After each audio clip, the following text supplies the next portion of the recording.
And God promises that his laws will be written on their hearts and they will obey the cross.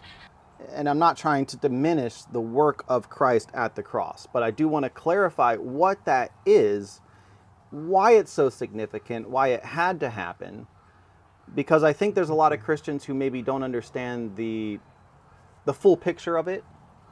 So I want to help that. I also want to clarify, with all this, we're not denying Christ as the Messiah. We're not trying to earn salvation. We're not trying. So put those thoughts out of your mind. But I want to dive into a lot of things that maybe you haven't been taught. So let's start with Genesis chapter 15, and we'll kind of talk about Abraham, the covenant made with Abraham. We're going to tie things together so you guys kind of follow along. In Genesis 15, Abraham asks God a question. How do I know that these things that you say will come to be? How do I know that these are true? And God's response is, we're going to make a covenant.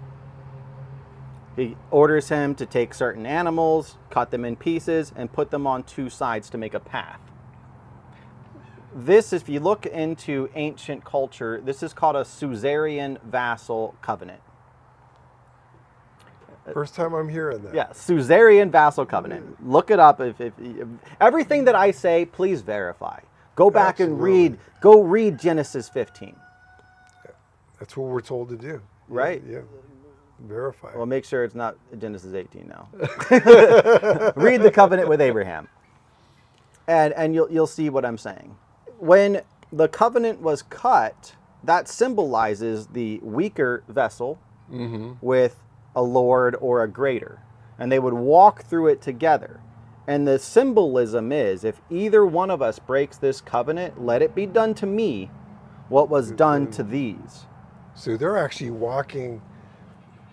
Right. They're actually walking between the literally, you've got dead animals cut in half on both sides, and you're walking through a path. They're saying, if I break this yeah. That is the expectation. Okay. There is a price to pay. That's it. But then God does something amazing. He puts Abraham into a deep sleep. And then it says a smoking pot and a fiery furnace, two figures, go through the cut pieces together. So, if that covenant is broken, God must take the penalty, saving Abraham from having to, or the covenantal promises through his seed. So now we know if the covenant's ever broken, there is a death penalty required. We're going to fast forward. God gives the law to people, all of Israel.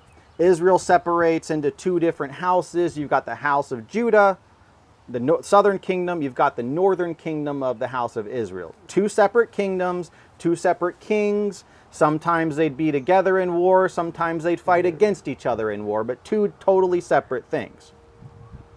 God puts both of them into slavery because they violated his law. Israel, the house of Israel, did not return. They chose not to.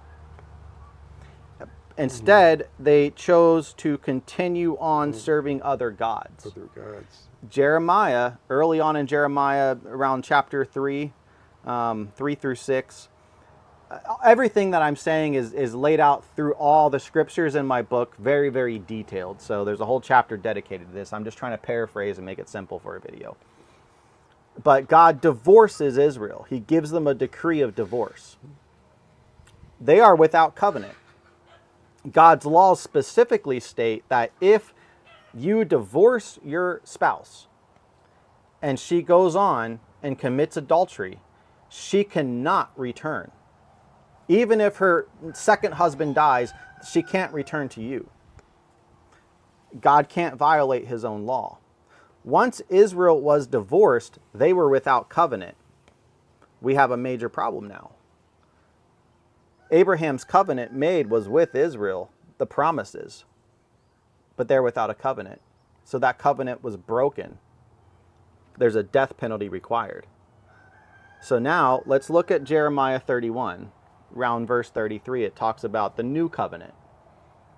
The new covenant is going to be made with the house of Israel and the house of Judah. Judah wasn't divorced. Judah still had a covenant. They still had the covenant. They were still in covenant.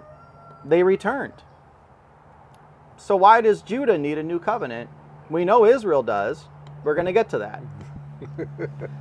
But that is a conundrum. And it confuses many Jewish people today. Why do we need a new covenant? It's a conundrum. It's a conundrum. It's easy to reconcile, though. And the law on divorce is explained in the Torah, but also Paul talks about this in Romans 9 through chapter 11, the whole grafting in concept. Mm-hmm. So you've got the conundrum of there's a debt that has to be paid, and Judah still is in covenant, but there's one covenant made with both houses. There's prophecies with Ezekiel, I believe it's Ezekiel, where he's holding two sticks in one hand, symbolizing two being one. The grafting in. But they weren't two being one. They were separate houses. So we've got several things going on here. There's some moving pieces. So I hope you guys are following along okay. So now Jesus himself says he came not for his own. They were in covenant. Yes. But for the lost sheep of the house of Israel, those without covenant. Who are the lost sheep of the house of Israel? That's a great question, I think. That is a great question. We're going to answer it because many don't know. So Jesus Christ says himself he came for them because they didn't have a covenant. So what happens? He rebukes the Pharisees for their extra traditions. He upholds God's commands. He teaches to obey God's commands. But he offended the Pharisees in such a way where they demanded his death. So they, through Rome and him laying his own life down, I'm not trying to be anti-Semitic, they're just going through history, not blaming anybody for everything was God's design.